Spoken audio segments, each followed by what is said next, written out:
हरे कृष्णा। आगे पढ़ते हैं। अतः मनुष्य को इतना बुद्धिमान तो होना ही चाहिए कि वह समस्त ज्ञान के उद्गम को जान सके, जो समस्त कारणों का कारण है और समस्त योगों में ध्यान का एकमात्र लक्ष्य है। प्रभुपाद जी बहुत सुंदर बात कह रहे हैं। क्यों लिख रहे हैं प्रभुपाद जी? क्योंकि व्यक्ति कम से कम इतना बुद्धिमान हो कि वो समझ जाए कि वो बुद्धिमान नहीं है। मैंने क्या बोला? व्यक्ति कम से कम इतना बुद्धिमान तो हो कि वो समझ जाए कि वो बुद्धिमान है नहीं, और परंपरा में ज्ञान स्वीकार करे। क्योंकि जब परंपरा में सुनेगा तब ही सब बातें बिल्कुल क्लियर समझ में आएंगी, अन्यथा को भी जान नहीं सकता। तो कम से कम इतना बुद्धिमान हो कि समझे कि वो बुद्धिमान नहीं है, और परंपरा में समझने का प्रयास करे, जिससे कि उसको सारी बातें क्लियर समझ में आए, बिल्कुल क्लियर। ठीक। तो ये बहुत सुंदर बात लिखी है यहाँ पे, देखिए। और समस्त योगों का ध्यान, और समस्त योगों में ध्यान का एकमात्र लक्ष्य कृष्ण है।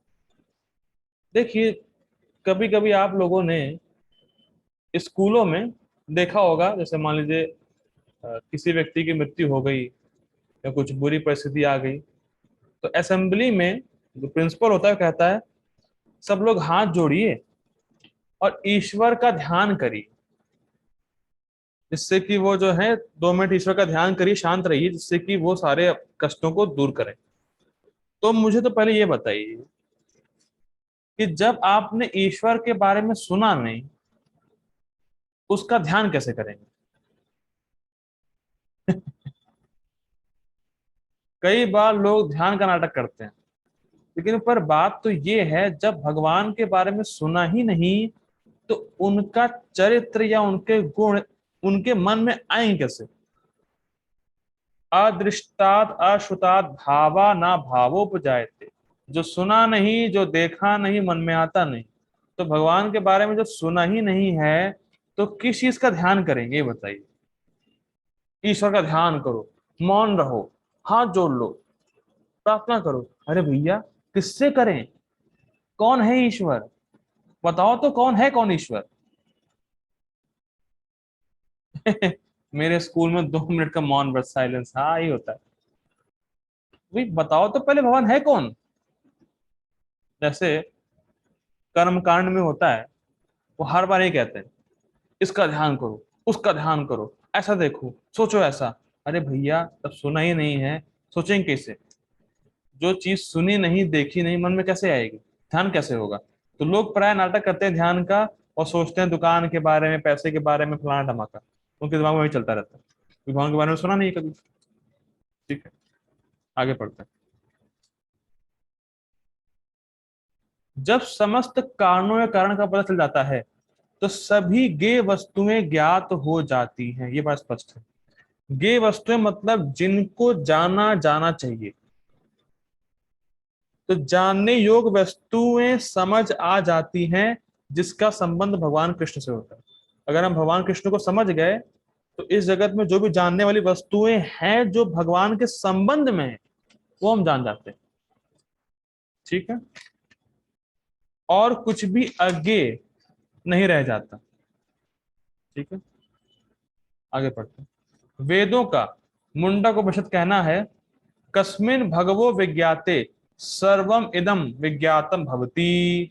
जो भगवान को समझ जाता है, वो सब कुछ जान जाता है, उसको सब कुछ पता चल जाता है। ये मुंडक उपनिषद का कोट है। देखिए, बस इसमें एक लीला प्रभुपाद जी की याद आ रही है। मैंने पहले बताया था, प्रभुपाद जी से किसी ने पूछा, प्रभुपाद जी, क्या गुरु को सब पता है? प्रभुपाद जी ने कहा, हाँ सब कुछ पता है। तो व्यक्ति ने कहा, तो गुरु को यही पता है कि एम्पायर स्टेट बिल्डिंग बिल्डिंग वहां पे होगी, कोई बिल्डिंग। तो कहा, गुरु को यही पता है कि एम्पायर स्टेट बिल्डिंग में कितनी खिड़कियां हैं? तो प्रभुपाद जी ने कहा, ये जानने की क्या जरूरत है कि मिराज में कितना पानी है, जबकि पानी है नहीं। तो ये जान लेने से क्या होने वाला है कि वहां कितनी खिड़कियां हैं? तो ये मत समझिए कि जब भगवान को जाना सब कुछ जाने, सब कुछ जानने का मतलब ये नहीं कि वो सब कुछ जाने मतलब क्या खिड़कियां हैं, कितनी बिल्डिंग में कैसे बिल्डिंग बनती है, कैसे समोसा बनता है, कैसे पकौड़ी बनती है, फलाना धमाका सब सब सीख गया, ऐसा नहीं है। वो मेन बात समझ जाता है कि इस जगत में दुख है और इस जगत से निकलना कैसे, उसको ये क्लियर हो जाता है कि मेरा एकमात्र साधन भक्ति है और मेरा एकमात्र साध्य कृष्ण प्रेम प्राप्त करना है। इस जगत से कैसे निकलना है, इस जगत में कष्ट क्यों है, लोग कष्ट क्यों भोग रहे हैं, क्या समस्या है जगत की, वास्तविक जगत की समस्याएं क्या है, सब कुछ जान जाता है। तो ये है जानने का अर्थ यहाँ पे। और बाकी जितनी भी चीज है सब मिराज में कितना पानी, ये जानना है, जबकि मिराज में कोई पानी होता नहीं। ठीक है, तो हम लोग आज यही रुकते हैं। अब भगवान बताएंगे, अगले श्लोक में भगवान बताने वाले हैं कि जो इस ज्ञान को जान जाता है, जो कृष्ण को जान जाता है, वो कितना विरला है। भगवान अगले श्लोक में उसको बताने वाले हैं, तो हम लोग कल देखेंगे। ठीक है, ये रुकते हैं हम लोग। जगत गुरु शिल प्रभुपाद की जय। श्रीमद् भगवद गीता की जय। निताय गौर प्रेमानंदे। हरि हरि। हरे कृष्ण।